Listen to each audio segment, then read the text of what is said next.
ஏன் என் லைஃப்ல இவ்வளோ லேட்டாக வந்த Thulasi? You are very very special to me.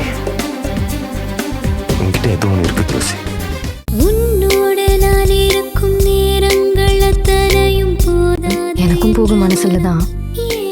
போகாதே.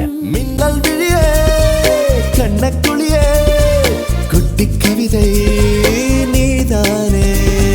முத்தத்தடமே சுட்டித்தனமே புத்த சுகமும் நீ என்பேனே.